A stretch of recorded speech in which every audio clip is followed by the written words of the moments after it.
All right. In case what is happening today is not enough for you, tomorrow at 10 a.m. here at UN headquarters, the Office of the Coordination of Humanitarian Affairs will be hosting a high-level pledging event for the Central Emergency Response Fund 2026. That will be done in collaborations with the Government of Ireland and the Philippines. Our Secretary General, António Guterres, is expected to deliver remarks, as well as Under Secretary General for Humanitarian Affairs, Mr. Tom Fletcher. As humanitarian crises around the world outpace the funding available to address them, this pledging event for the UN's Global Emergency Fund, managed by OCHA, which is also celebrating its 20th anniversary this year, seeks to mobilize greater financial commitment so that humanitarians can keep fast-tracking life-saving support for people in need.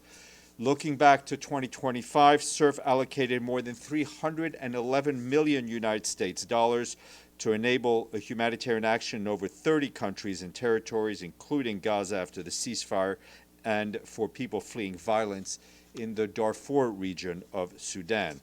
The event will take place in ECOSOC and will be broadcast by our friends at UN Web TV. Staying on humanitarian issues and money, today we and our partners launched the 2026 Global Humanitarian Appeal to save millions of lives where shock hits the hardest, in wars, in climate disasters, earthquakes, epidemics, and wherever crop failures may occur. The Office of the Coordination of Humanitarian Affairs says the immediate priority is to save 87 million lives with $23 billion in funding. Ultimately, the aim next year is to raise a total of $33 billion to support 135 million people through 23 country operations and 6 plans for refugees and migrants. The UN humanitarian chief, Tom Fletcher, said this appeal sets out where we need to focus our collective energy first, life by life. He noted that the Global Humanitarian Overview 2026 is grounded in reform, evidence, and efficiency, emphasizing that we are shifting power to local organizations and putting more money directly into the hands of people who need it. We will now take this appeal to member states and ask for their backing, which means asking for their money. As you know, brutal funding crisis cuts this year strained and even snapped humanitarian lifelines.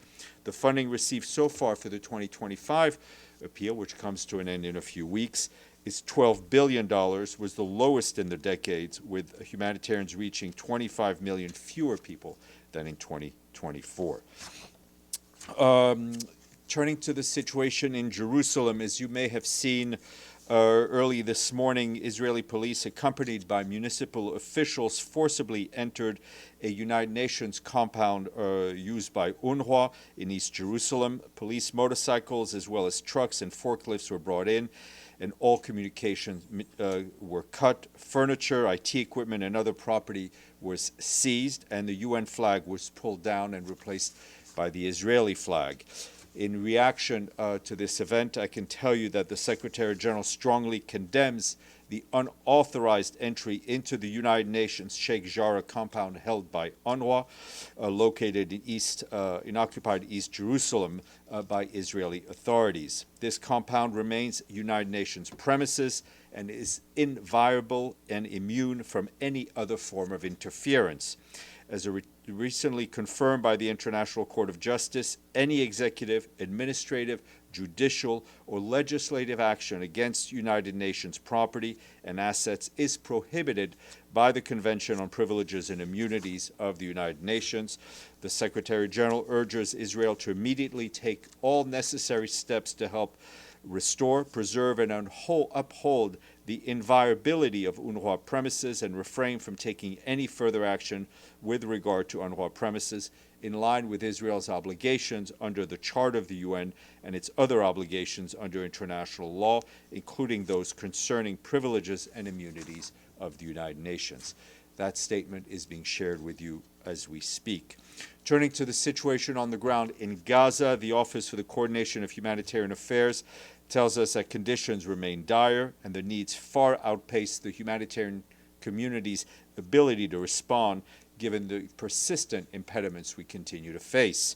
These obstacles include insecurity, customs clearance challenges, delays and denials of cargoes at crossings, and limited routes available for transporting humanitarian supplies within Gaza. Such constraints are especially challenging to the UN and our partners' efforts to bring in sufficient shelter, water, sanitation, hygiene items, as well as education supplies. Colder weather is increasing already immense needs for shelter and winterization material. Our partners leading on child protection support have distributed winter clothes over 217,000 children across the Gaza Strip since October.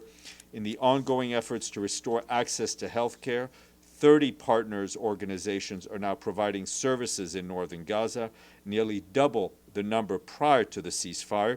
Plans are also underway to add more health service points in North Gaza Governorate, given the lack of accessible facilities there, and repeated denials for the UN and our partners to access the Kamal Adwan Hospital. Across the Strip, the number of routine vaccination sites has risen from 22 before the ceasefire to 33 now. Meanwhile, our partners' leading efforts to improve access to water sanitation report that work continues to repair and restore water sanitation networks. 11 teams are currently deployed across flood-prone areas to empty storm drains and reduce the risk of flooding. Since the beginning of the month, our partners managed to reach an additional 100,000 people with regular food assistance, which consists of one 25-kilogram bag of wheat flour and 2 rations containing basic food supplies. Our humanitarian partners working on improving access to education reported that as of last Thursday, 65 classrooms have been fully rehabilitated across Gaza, with repairs of another 18 classrooms nearing completion. Additional repairs are planned to enable children to restart their education after more than 2 years. Meanwhile, OCHA warns that access and movement constraints within Gaza remain a serious issue. Between the 13th of October and last Thursday, 295 contractors, 28 staff, and 21 healthcare personnel were denied by the Israeli authorities from taking part in UN missions within Gaza. That's an average of nearly 7 per day. These denials disrupt humanitarian planning and force ourselves and our partners to make last-minute adjustments that can reduce the capacity to lead or for missions being canceled altogether if substitute personnel cannot be identified. We continue, of course, to call for the unimpeded access to humanitarian goods and services, and for all impediments to be lifted so that we and our partners can scale up assistance and reach every single person who needs help. Turning to Sudan, following the horrific reports of 3 separate drone strikes, 2 on a kindergarten and 1 on a hospital in South Kordofan on December 4th, the Secretary General condemned all the attacks on civilians and civilian infrastructure. You will have seen the statement we issued over the weekend, in which he noted that targeting schools and hospitals may constitute serious violations of international humanitarian law. He stresses that all parties must respect civilians and allow for rapid and unfettered humanitarian access, including medical care, wherever it is needed. The World Health Organization tells us that 114 deaths in these attacks were reported. That includes 63 children, with 35 others injured. WHO said paramedics and responders came under attack as they tried to move the injured from the kindergarten to hospitals. Violence has continued in other parts of Sudan. On Friday and Saturday, renewed clashes displaced as many as 600 people from Kadugli in South Kordofan to over 600 people, and over 600 people fled Omran village in Rahad locality in North Kordofan, according to the International Organization for Migration. Fierce fighting in West Kordofan has further imperiled civilians. In West Darfur State, a suspected aerial strike triggered a fire near the Adre crosser boarding, destroying parts of a market and neighboring village along a critical humanitarian commercial supply route. Meanwhile, in Blue Nile State, a strike on a major electricity station over the weekend caused widespread blackouts across the capital Damascene, disrupting water and health services. In North Darfur, insecurity continues to force people to flee villages around El Fasher amid acute shortages of food, water, and essential services into the city. Our humanitarian partners report that nearly 15,000 people arrived in Tawila in recent weeks, severely straining and overstretched host communities. Our humanitarian partners are scaling up assistance at Al-Afad camp in Daba, which is now hosting 11,000 people. They're providing shelter, food, and expanding water, sanitation, nutrition, and educational services. Critical gaps remain because of funding shortages. The Secretary General continues to call on all states with influence over the parties to take immediate action to halt the fighting and stop the arms flow fueling this conflict. He also renews his appeal for the parties to agree on an immediate cessation of hostilities and to resume talks towards a lasting ceasefire and a comprehensive, inclusive Sudanese-owned political process. You will have seen that over the weekend or early this morning, we issued a statement marking 1 year since the fall of the Assad government in Syria and the end of a decades-long repression in that country. In his statement, the Secretary General paid tribute to the resilience and courage of the Syrian people, and adding that today is a moment to honor their sacrifices and to renew the aspirations that drove such historic change. Mr. Guterres said that what lies ahead is far more than a political transition. It is a chance to rebuild shattered communities and heal deep divisions in Syria.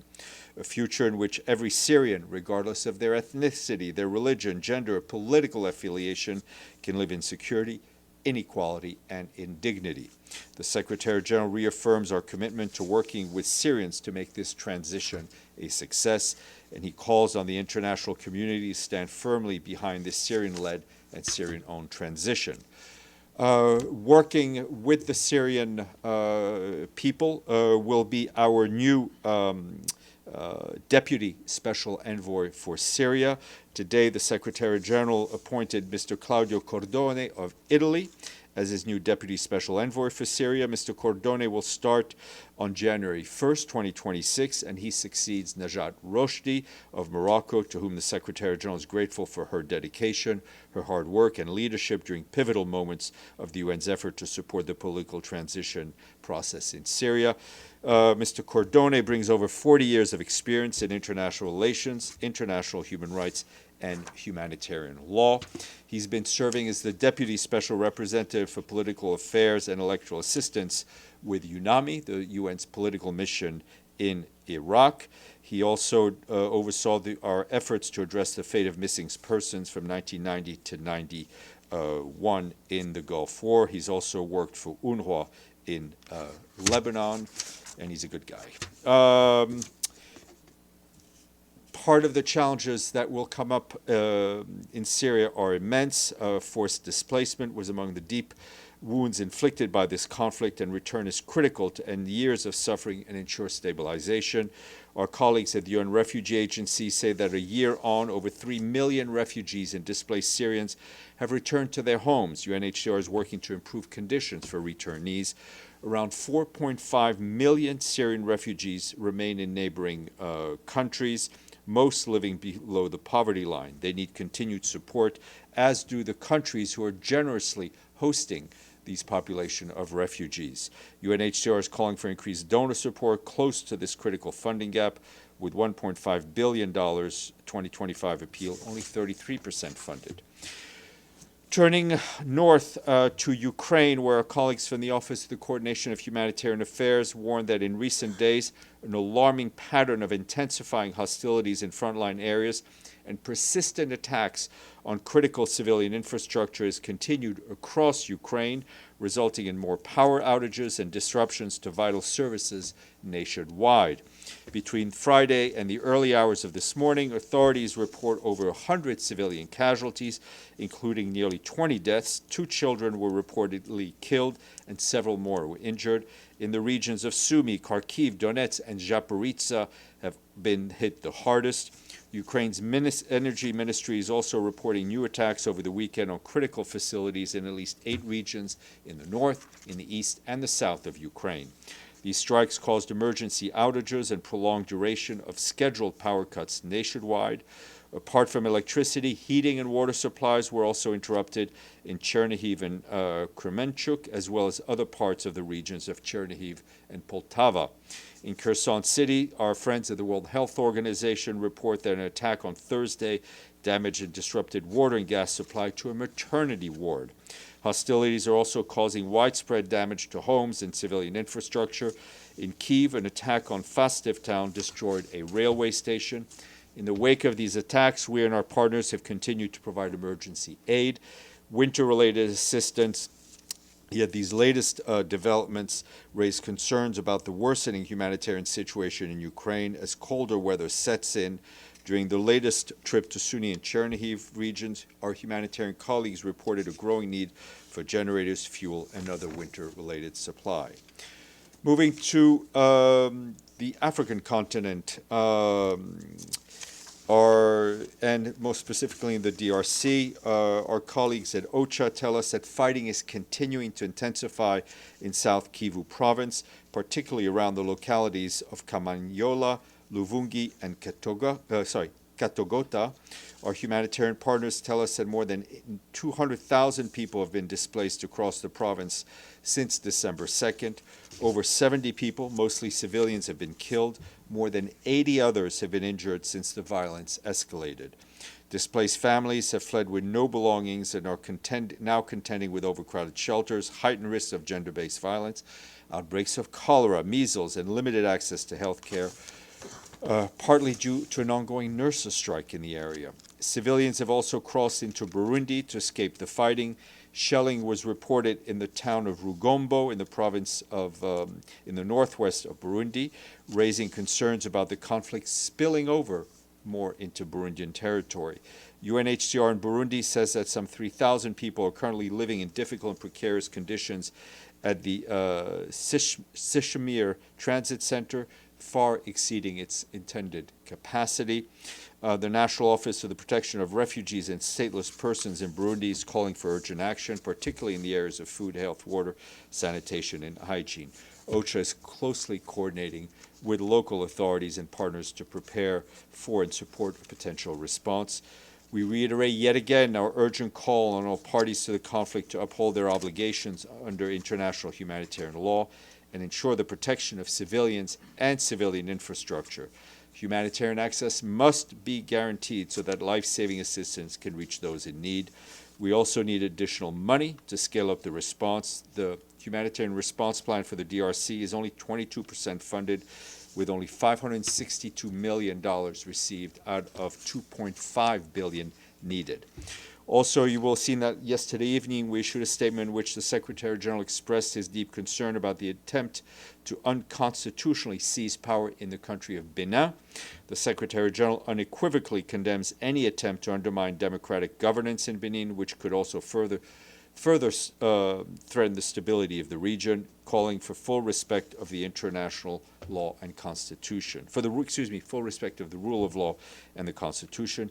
And our representative for West Africa and the Sahel, Leonardo Santos Shimao, is actively engaging with national authorities and state and other stakeholders, as well as regional and international partners, to support efforts to restore peace and stability in Benin.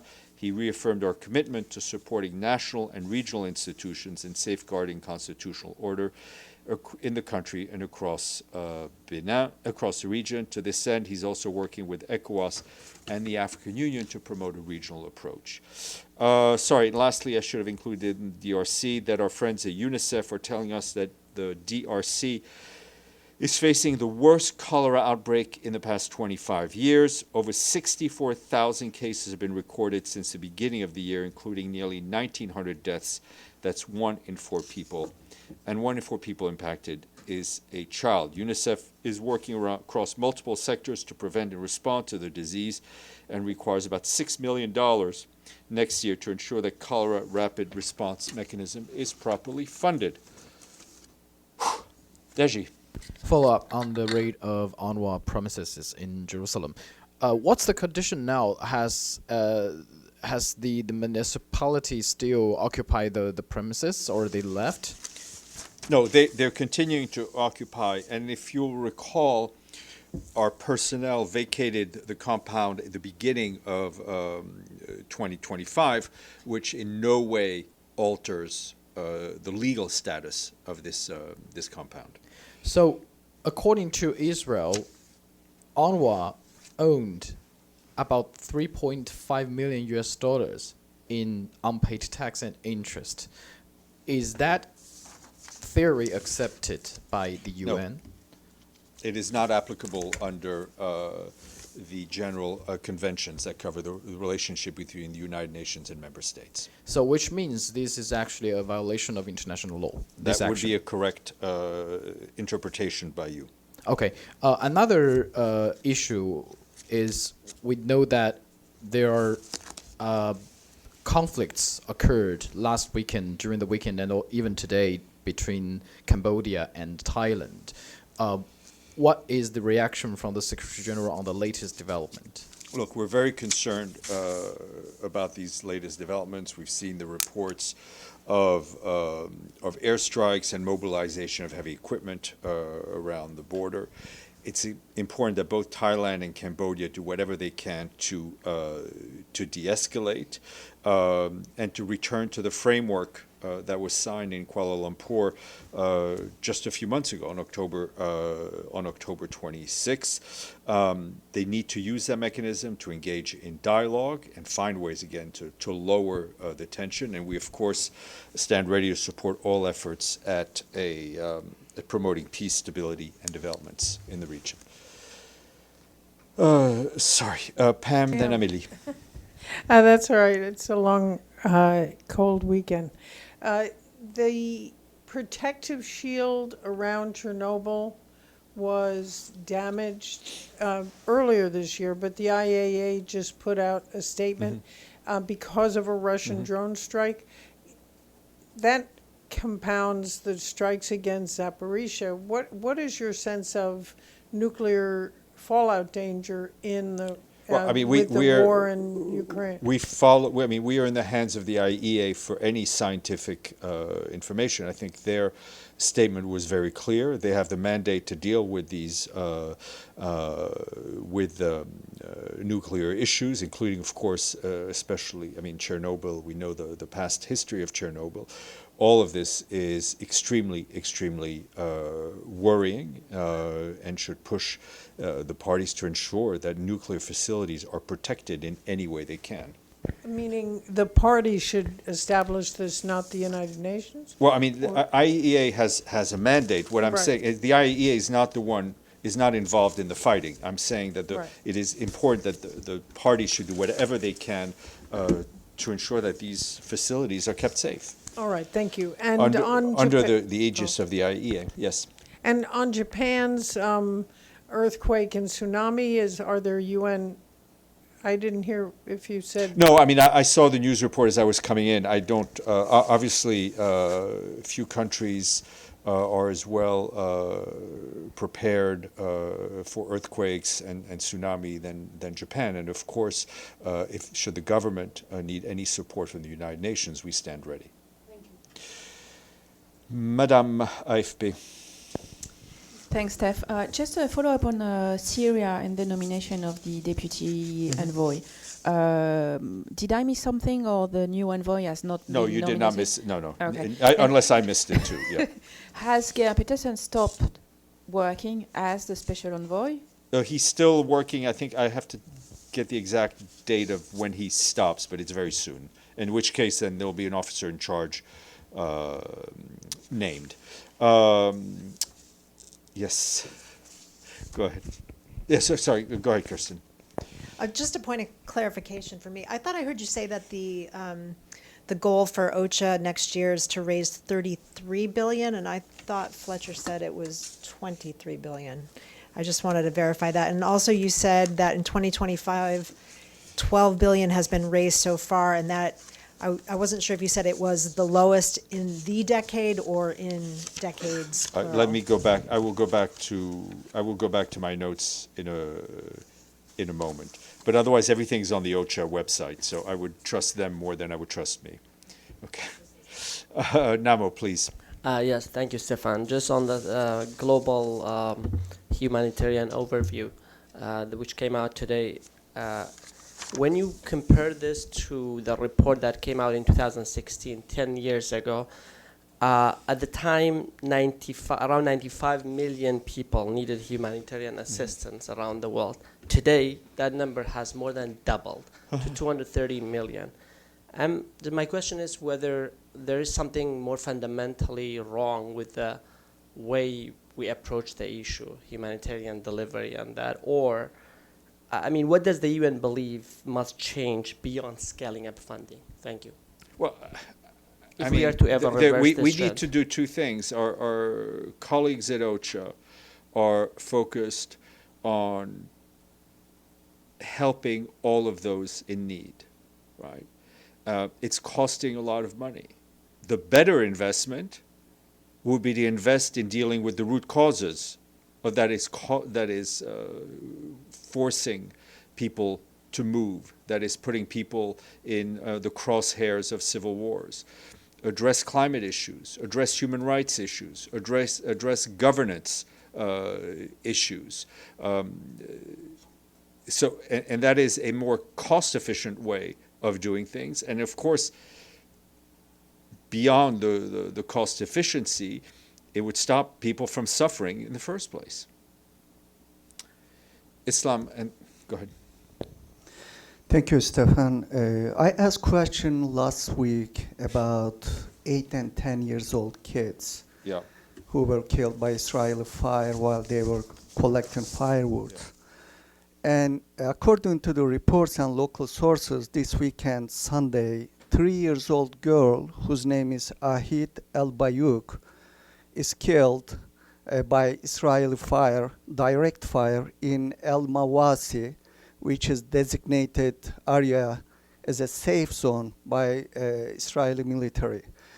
Israeli military posted in the same day on social media claiming that they killed someone, and it was an immediate threat.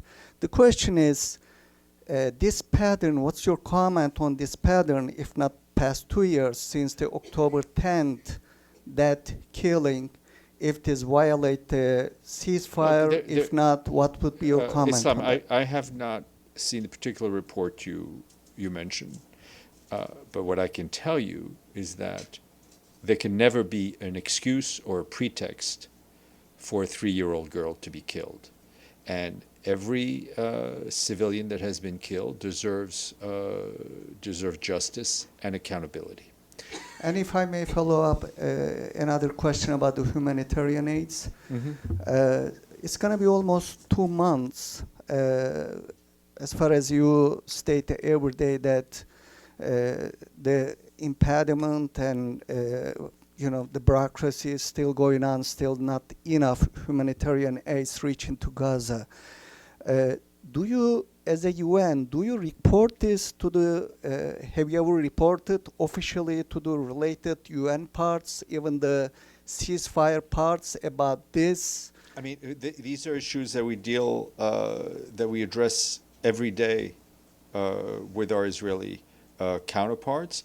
These are issues that are often routinely reported back to the Security Councils in the reports that both our political and humanitarian colleagues make.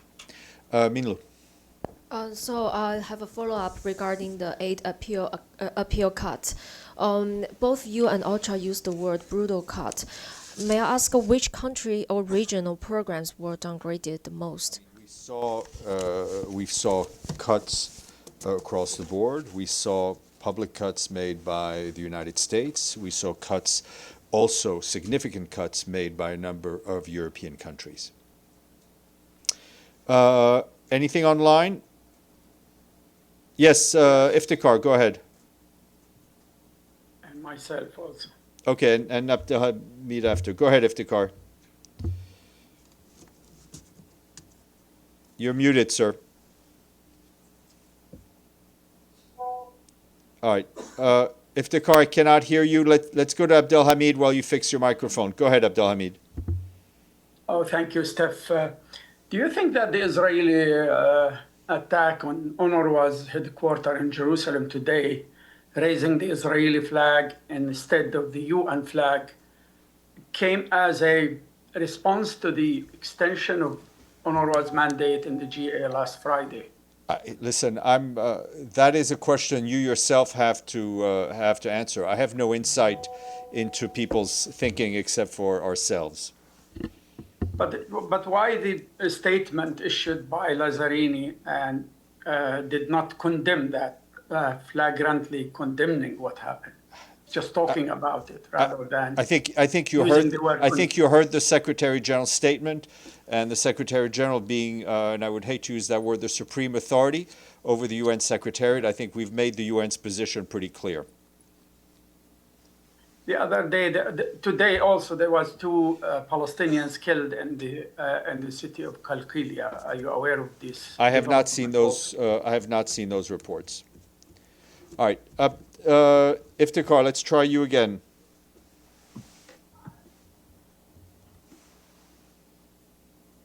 All right, my friend, I think we have a technical problem. Go ahead. Go ahead. Can you hear me now? Yes, sir, I can. Go ahead. Sorry. My question has been asked just now by Abdul Hamid, but following up on Israeli raid on UNRWA headquarters in Jerusalem, what can the United Nations do in this case? What options do you have? Our options are legal and administrative, so to speak. This has been raised verbally by our offices in Jerusalem with counterparts in the Israeli government. Our Office of Legal Affairs here will be in touch very soon with the Israeli mission to try to clear things up and to try to reverse the situation. It is, it is incumbent on every member state to uphold the protections that are granted to the United Nations by a treaty that they've all signed on to. Okay, on that note, I wish you, I don't know what I wish you, but I wish you well.